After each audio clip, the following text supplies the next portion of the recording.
पूरे मोहल्ले में दीपावली की धूम मची थी। बच्चों ने नए नए कपड़े पहन रखे थे। उनके गुलगपाड़े और शोर शराबे से पूरा मोहल्ला गूंज रहा था। हर घर दीपों की रोशनी से झिलमिला रहा था। कहीं कहीं बिजली के बल्ब भी शान से टिमटिमा रहे थे। लेकिन इन सब रंगीनियों से बहुत दूर कमला काकी का मकान लगभग अंधेरे में डूबा हुआ था। यद्यपि उनके मकान पर भी 2 दीपक जल रहे थे, लेकिन इस जगमगाहट में वे निस्तेज से लग रहे थे। दूसरे किसी को इसकी खबर हो या न हो, लेकिन नन्हे आदित्य को ये बहुत अजीब लग रहा था। वह सोच रहा था, आखिर कमला काकी दिवाली क्यों नहीं मनाती हैं?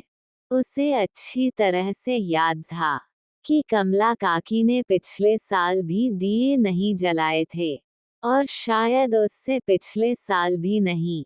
आदित्य को यह अच्छा नहीं लग रहा था कि आज के दिन कोई दुखी और उदास रहे।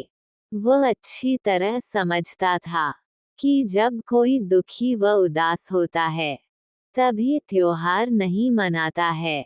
लेकिन काकी को क्या दुख है, ये बात वह नहीं जानता था। आज मैं काकी का दुख जानकर ही रहूंगा, ये निर्णय करके वह जा पहुंचा अपनी माँ के पास। माँ उस समय रसोईघर में मिठाई तैयार कर रही थी। आदित्य को कुछ चिंतित देखकर व्यग्रता से पूछा, क्या सोच रहा है बेटा? माँ, कमला काकी हमारी तरह बहुत सारे दीपक क्यों नहीं जलाती हैं? आदित्य ने पूछा। वे बहुत दुखी हैं बेटा। उन्हें दिवाली का त्योहार अच्छा नहीं लगता, क्योंकि इस दिन उनका इकलौता बेटा पटाखे चलाते समय दुर्घटनाग्रस्त होकर मर गया था। उनके पति भी नहीं हैं। बेचारी मेहनत मजदूरी करके गुजारा करती हैं। माँ ने समझाया, आप मुझे हमेशा कहती हो कि दीन दुखी की सेवा करनी चाहिए, तब क्या मैं काकी का बेटा बन जाऊं? आदित्य ने आज्ञा लेने की दृष्टि से पूछा। किसी अच्छे काम के लिए मैं भला क्यों मना करूंगी? माँ ने मुस्कुराते हुए कहा। माँ की स्वीकृति मिलते ही आदित्य का चेहरा खिल उठा।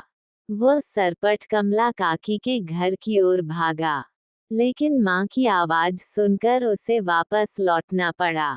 बेटा, यह मिठाई तो लेते जा, कहते हुए जब माँ ने मिठाई का डिब्बा आदित्य के हाथों में थमाया, तो उसे अपनी माँ पर गर्व हुआ। मिठाई का डिब्बा लेकर वह काकी के घर की ओर दौड़ा। प्रसन्नता के मारे उसके कदम धरती पर नहीं पड़ रहे थे। आज वह किसी बेसहारा का सहारा बनने जा रहा था। शीघ्र ही वह कमला काकी के घर पहुंच गया। काकी घर के एक कोने में बैठी रो रही थी। शायद उन्हें अपना बेटा याद आ रहा था। काकी, आप रो रही हो? आदित्य ने पूछा, पर काकी चुप बैठी रही, जैसे कुछ सुना ही न हो। आदित्य ने काकी को हाथ से झकझोरकर पूछा, बताइए काकी, आपको क्या दुख है? लेकिन काकी ने आदित्य के प्रश्न का कोई जवाब नहीं दिया।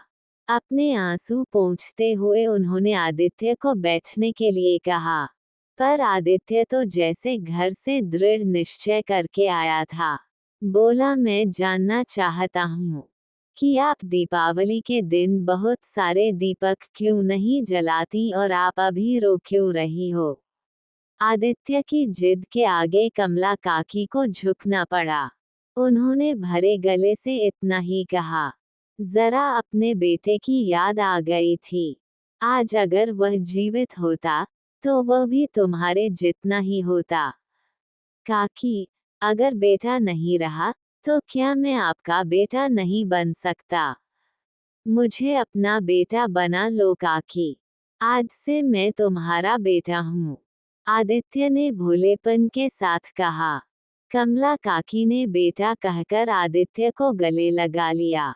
आज वर्षों बाद कमला काकी के घर में दीप झिलमिला उठे थे।